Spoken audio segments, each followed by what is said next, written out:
저희가 여기 이 회사를 처음에 와서 이제 의아했던 것 중에 하나가 거의 10년간 매출이 정체되어 있었습니다. 근데 OTC를 하는 회사 중에서 그 대표 브랜드를 여러 개 갖고 있는 회사가 경남제약이기도 합니다. 그러니까 레모나라는 브랜드만 갖고 있는 게 아니고 태반을 근거로 하고 있는 자아생력이라는 브랜드, 그리고 이 회사의 그 원년 제품인 그 PM, 그 다음에 그 미놀까지 4가지 정도의 제품을 갖고 있는 OTC 회사가 그렇게 많지 않습니다. 그럼에도 불구하고 이 회사가 매출이 정체가 되고 있었다는 것은 그 뭐 경영의 방만이라든가 여러 가지 문제들이 있었던 것이고, 저희가 와서 진단을 해본 결과 결국은 회사 제품의 문제가 아니고 회사 내부적인 문제라는 것이 저희가 생각했을 때 판단이 이루어졌고, 그거에 따라서 저희가 지금까지 6개월 동안 제일 많이 했던 것은 좀 초석을 다지는, 기초를 다지는 쪽에 지금 그 많은 그 공을 들였고요. 그 결과 아마 내년도에는 그 퀀텀 점프 매출의 극대화가 아마 이루어질 것으로 보입니다. 지금 제일 중요한 거는 회사 그 경영에 대한 개선 차원에서 저희가 그 증자 대금이라든가 그 들어온 대금을 가지고 가장 문제였던 단기 차입금에 대해서 전체 상환을 해서 지금 차입금이 전무한 상태이고요.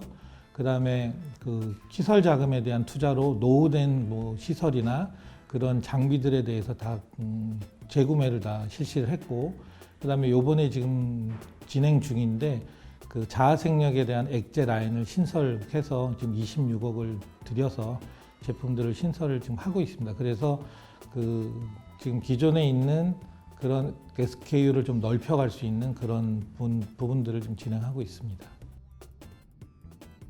OTC, 일반 유통 이렇게 그 두 축으로 지금 돼 있었는데, 제품 개발이라든가 마케팅 쪽에 인력들이 되게 좀 약해서 뭐 새로운 제품이 리딩 품목이 나온다든가 그런 제품들이 별로 없었고, 거의가 다른 회사가 만든 제품의 리카피 품목들이 많이 나오는 그런 구조였습니다. 그러다 보니까 제품 수는 한 200가지 정도 되지만 대표적인 품목 외에는 매출이 거의 미비한 그런 상황이었고요. 그래서 제일 먼저 저희가 중점적으로 했던 것이 일단 영업에 그 맨파워를 키워야 되기 때문에 영업 쪽에 그 이인재 사장님을 영입을 했고, 그 다음번이 이제 개발 마케팅 그 부분에 대해서 유능한 인재들을 영입을 해서 앞으로 이제 새로운 제품들이 받쳐줘야 되니까 그런 쪽의 일들을 지금 진행을 했고요. 지금 요소에 뭐 의약품 품질 관리 쪽이라든가 뭐 제재 연구소라든가 생산이라든가 그리고 또 별다른 이커머스라든가 이런 뭐 사업부, 별도의 사업부들, 그런 모든 쪽에 좀 새롭게 그 기존에 있던 분들 외에 뭐 경력이 한 20년 이상 있는 전문가들을 영입을 해서, 어떻게 보면 조직의 장이나 임원들은 다 그럼 좀 전문가들로 다 바꿨다고 그렇게 보셔도 될 겁니다. 레모나는 다들 아시겠지만 70년대부터 나와서 누구나 알고 있는 제품이기는 하지만 그 요즘 그 젊은 친구들, 10대, 특히 10대 친구들이 레모나는 알지만 손쉽게 사서 먹고 있는 그런 뭐 현황은 아니었습니다. 근데 요번 방탄소년단을 그 모델로 씀으로 인해서 그 좀 젊은 친구들이 손쉽게 좀 다가가서 이 제품을 접할 수 있고, 그럼으로 인해서 저희의 그 충성 고객들이 될 수 있는 그런 부분들까지도 고려해서 이번 그 방탄소년단의 그 모델 계약을 뭐 생각하게 된 것입니다. 예전에 그 김수현을 모델로 그 레모나가 2015년에 김수현을 모델로 썼을 때 매출도 엄청 최대치의 매출이 올랐었고, 그때 영업이익률이 한 15% 정도 그렇게 올랐었습니다. 근데 지금 이제 방탄소년단을 그 모델로 써서 저번 주부터 약국에 유통이 지금 되고 있는데 생각보다 그 반응들이 되게 좋고, 그다음에 특히 예전하고 달랐던 거는 뭐냐면 외국 쪽에 그 수출과 관련된 그 협의들이 지금 여러 군데서 오고 있고, 그 부분들이 거의 막바지에 오고 있는데, 그런 양들 감안을 하면 아마 매출이라든가 이익률 자체에서 크게 내년도에는 뭐 상향될 것이라고 봅니다. 수년 동안 침체돼 있다 보니까 경영진도 바뀌고 여러 가지 문제가 있다 보니까 뭔가 돌출을 하려면, 그러니까 돌출구가 필요한 회사인 거예요. 그냥 FM대로 가서 5% 10% 올라가려면 너무 머니까 좀 빅히트 돼 있는 그런 모델들을 써서 좀 뭔가 돌출구를 만들어 놓고 그 다음에 나머지 것들을 가는 게, 지금 저희가 아까도 말씀을 드렸지만 그 올해는 좀 다져가는 회라는 얘기를 많이 했잖아요. 그러니까 공장에도 여러 가지 뭐 노후된 설비라든가 그런 부분들을 좀 다져놨고, 그 다음에 내부적으로도 지금 프로세싱이 잘못되어 있는 것들, 뭐 의사결정이 문제가 있는 것들, 영업부에서 이렇게 저렇게 문제가 있는 것들을 좀 다져놓은 상황이고, 그 다음에 이제 나머지 것들이 가는 거죠. 한 예로 레모나를 들면, 저희 레모나이 같은 경우가 그 유통별 채널, 유통 채널별로 그 가격 편차가 너무 심해서 이 제품에 대한 그 약사님들이나 일반 드럭스토어에서의 그 취급률이 많이 떨어졌던 거는 사실입니다. 그 요번에 저희가 그 방탄소년단을 그 광고 모델로 그 계약을 하는 계기로 저희가 이 가격에 대해서 그 각 SKU별로 가격을 좀 일원화를 시켰습니다. 그래서 올해의 목표는 그 유통별 그 가격들이 그 허물어지지 않게 하는 것이 지금 가장 큰 목표이고, 그것이 잘 이루어진다면 레모나가 그 시장에서 올바르게 정착을 하고 그 매출이 올라가는데 큰 문제가 없으리라고 판단하고 있습니다.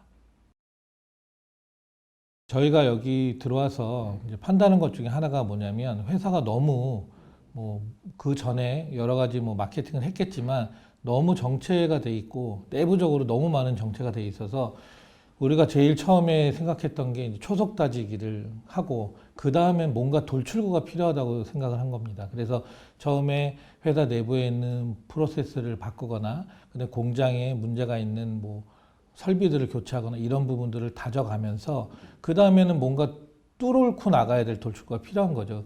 그 사이에 뚫고 나서 나간 이후에 어떤 제품들을 어떻게 할 건가에 대한 것들도 다 준비를 해놓고 있고요.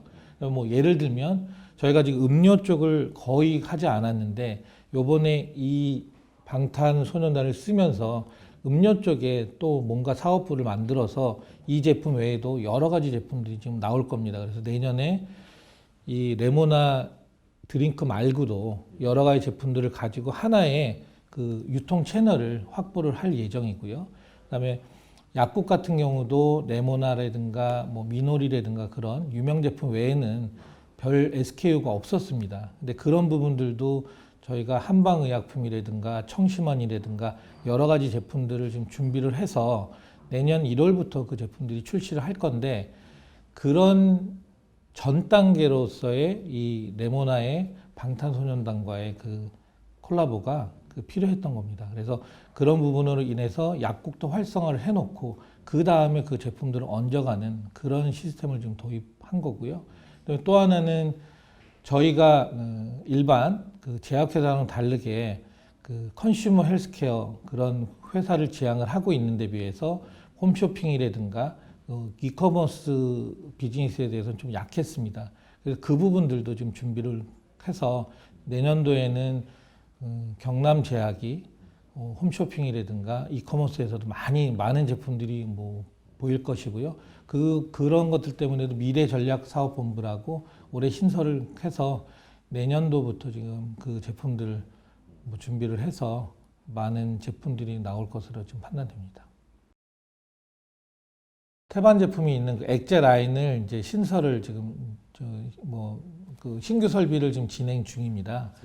네, 생산 라인을 외주 생산이요. 네네, 외주 생산이었는데 지금 그 태반 음료가 그 경남제약이 원료부터 시작해서 완제까지 나오는 회사가 유일하게 경남제약밖에 없는데, 그리고 매출도 제일 그 자생명이라는 제품의 매출이 그 유사 제품에 비해서 가장 월등히 높은데도 불구하고 자신의 그 생산 라인이 없었습니다. 그래서 위탁을 주고 있었는데 올해 이제 그 제품에 대한 생산 라인 설비를 지금 진행하고 있고, 내년 하반기면 그 설비가 완성이 될 건데, 그렇게 됐을 경우에는 저희가 뭐 저희 회사 제품 중에서 최초로 뭐 100억이 넘어가는 제품을 좀 만들어 보려고 야심차게 준비를 하고 있습니다.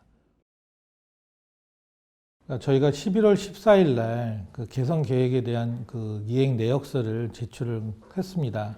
그러니까 그 내용에 보면은 일단 뭐 저희 그 최대 주주에 대한 내용들 그런 부분들은 뭐 처음에 저희가 인수를 하는 시점에서 한 27% 정도를 가지고 있어서 그런 부분에 대해서는 그 문제들이 해결이 됐었고 그 다음번에 그 회사에 대한 그 경영 투명성 그런 부분들 때문에 저희가 그 투심이라든가 이사회에 대한 그 프로세스를 다시 만들었고요.